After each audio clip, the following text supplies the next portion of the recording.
that. So I've never heard about men getting pregnant. I've never heard about this argument. It must be some part of what you call the far left that is so minuscule that I, who am No, Jane, what? it's not minuscule, and I'm sorry, you can't throw this back on us. I assume it's because you are locked into media that just never wants anyone in their audience to know anything sketchy about the blue team. I'm sorry to tell you. All right, folks, we've got a juicy one today. Bill Maher, the last old school liberal standing, takes on a guest who's desperately trying to defend some of the woke left's most ridiculous talking points. We're talking about men getting pregnant, defunding the police, and even Florida being labeled as a danger zone for black people. Yeah, you heard that right. Let's get into this train wreck of an argument and break down just how far off the rails the far left has gone. Is because that I've been saying this on my show. There is two parts of the Trump coalition. There's about a third of this country who always loved the hard right wing. Mm-hmm. That's the Birch Society. We're old enough to remember the John Birch Society. I had family members who were John Birch. Really? Mm-hmm. Okay. And these were people who were happy when Kennedy got assassinated. They became the birthers. They became the Tea Party. There's about a third of this country that's very hard right. Mm-hmm. Of course they love Trump. When he left office, he had an approval rating of 34%. So he really only had those people. Mm-hmm. Why is he now like tied? Because the other part of the coalition are people who they don't really like him that much. Mm-mm. They just think the far left has gone so nutty on so many issues. That's what they're being told. That's what By people like you. Because it's true. You think the far left does nothing crazy? Oh, I'm sure they do. Oh, well then. But I don't know, who is the far left? What do you mean when you say far left? I mean, I could give you a million examples. Yeah, well, give me one. Okay, the NAACP. You think the NAACP is far Could left? I finish my sentence? Yes. You asked me for an example. Yeah. The NAACP last year issued a travel advisory. You know, that's like the State Department does to go to, I'm sure when you went to Vietnam, they were advising you not to. There's a war on it. I didn't talk to them. I don't have no right. I know, but you know a travel advisory. Yeah. Today we have them for very dangerous countries. You Yeah. know, don't go to North Korea. Don't go to Iran. Yeah. You know where they issued a travel advisory for black people not to go? Yeah. Florida. Oh, come on. A travel advisory for Florida. Are they suggesting black people should be dodging alligators and Jim Crow signs on their way to Disney World? This is peak absurdity. Florida isn't just safe, it's one of the most popular states for tourism and relocation, including for black families. But no, according to the NAACP, it's basically a war zone. And the funny part is, while they're busy issuing these ridiculous advisories, actual issues like crime in major cities are being ignored. Maybe they should focus on real problems instead of inventing ones to score political points. Let me know if you guys agree down in the comments below. Every day there's stories like that just makes people roll their eyes and go, are you people nuts? Even if they don't matter that much, I don't think one person listened to this and thought, I can't go to Florida.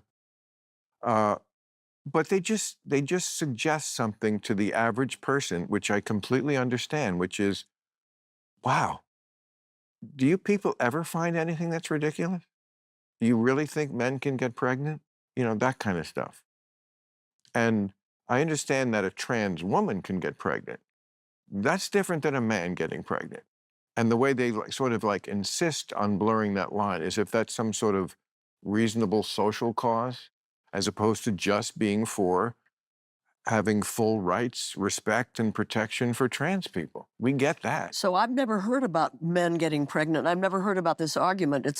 It must be some part of what you call the far left that is so minuscule that I, who am... No, Jane. What? It's not minuscule, and I'm sorry, you can't throw this back on us.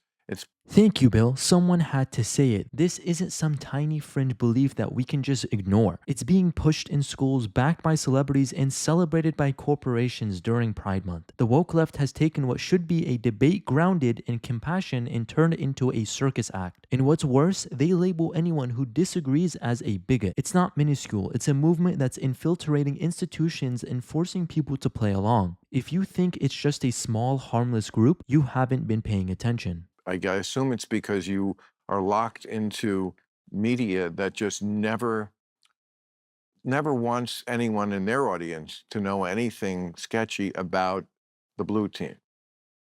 Well, And that's I that. mean, I don't know. I read 2 papers, and yeah. I maybe I don't. I should watch Fox News more, No, I guess. I don't watch. That's too far. But you don't have to. That's. I mean, I'm not going to torture myself. That understands that everybody should have the same opportunities, that everybody should So be am able to I. attain a middle class life, That's right. that Yes, that's not what we're talking about. childcare should be. I mean, this Yeah, this sure. isn't far left, No, and that isn't. It's interesting. The Democratic politicians, generally in this country, are not far left. They don't stand up to the crazy when they hear it. That's true. But they themselves, like after 2020, a big rallying cry was defund the police. You remember that? yeah, that I was critical of that. Okay.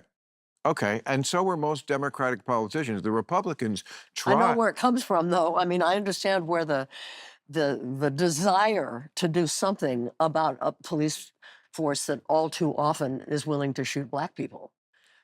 But Well, defund the police, I knew was a very bad political slogan.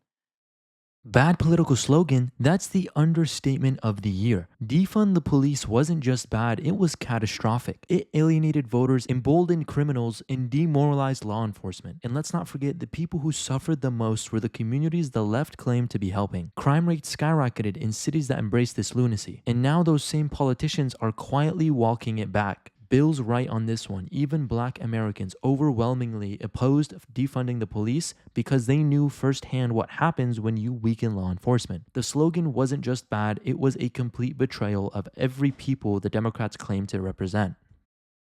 yeah, I mean, there's a lot we could unpack there, but that certainly has been the history of this country. Was police who were all too willing to shoot black people. Um, so defund the police, though, was not a good idea. And you know who mostly didn't think it was a good idea was black people, because they want police in their neighborhoods, probably more than we need them in ours.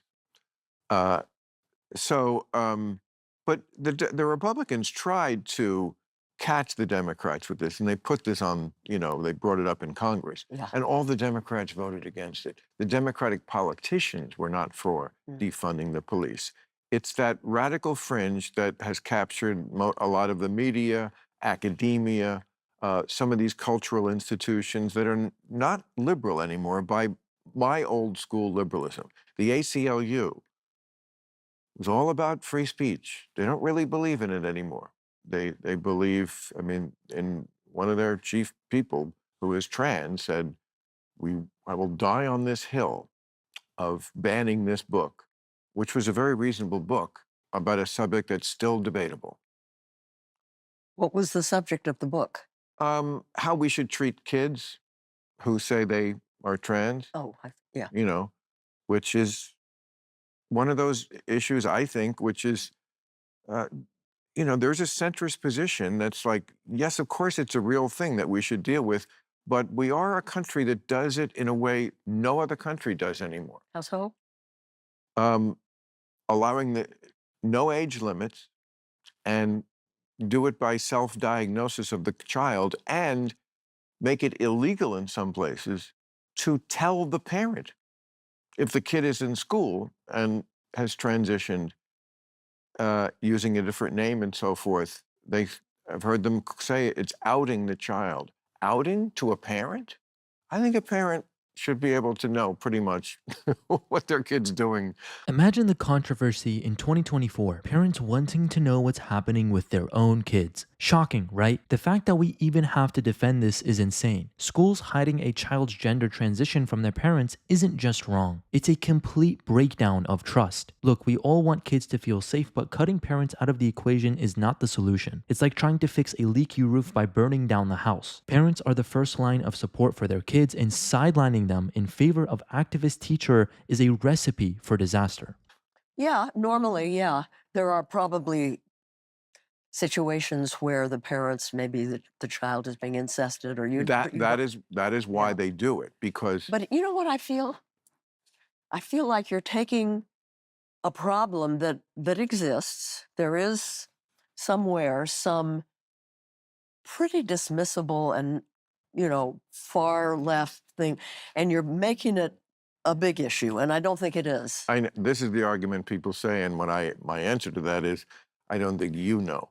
You're saying I don't know. I think you don't know how pervasive some of this stuff is, and you're right. Many schools, it's just like school was sort of in our day.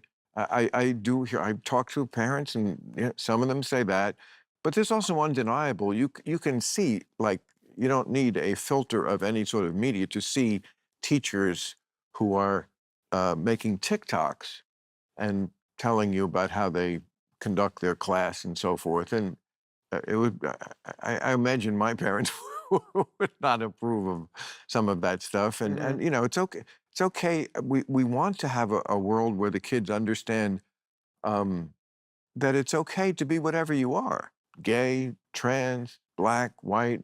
This is old school liberalism. It's another thing to sort of put out the idea so much that you might not be the default setting. There is a default setting. That doesn't mean it's better. It's just a No, I don't understand what you mean when male and female. Mhm. Like What's the default setting is? that babies are born either male or female. Uh-huh. This is a statement grounded in reality. Babies are born male or female. This isn't controversial, or at least it shouldn't be. Acknowledging biological reality doesn't erase anyone's identity, it's just the truth. But leave it to the woke crowd to turn a simple fact into a cultural war. They act like admitting there's a default setting is the same as endorsing inequality. It's not. It's about recognizing the foundation before building the house. Denying biology isn't progress, it's chaos, and regular people are sick of being gaslit into pretending otherwise. But there is variations. That doesn't mean it's worse, and we respect it just as much. Yeah. But that's not what they do. That's not what a lot of the TikToks are about. They're not. It's much. It's a Sure. lot. I know this because I've been around longer than you have, and what I have always noticed is that Barely. the beginning of any movement, people are very radical and very, I don't know what the right word is, but But and then it kind of like joins reality more, and I think that yeah, that's yeah. Like I said, the Democratic politicians, that I feel like by and large they do live in reality. They're in it more for the right reasons. They're more likely to be policy wonks and actually know the details. Republicans, very few of them ever know any detail. That's just not where their mind goes. Bush, Reagan, Trump. You think of them and you don't think of them like really mastering the subject, like Obama, Hillary Clinton. Bill Clinton. They were wonks. And that's what you really need to be an effective governor of the country or the state. But like Clinton and Obama, which are our last two successful Democratic presidents, two-term, both of them went much more toward the middle. That was their success. Well, there you have it, folks. Bill Maher, out of all people, is starting to call out the woke nonsense that's taking over the left. From men getting pregnant to defunding the police and demonizing Florida, this clip shows just how disconnected the radical fringe has become from everyday Americans. Let me know in the comments, do you think the left can course correct, or is it too late? Don't forget to like and subscribe, really helps out the channel, and we'll see you guys in the next one.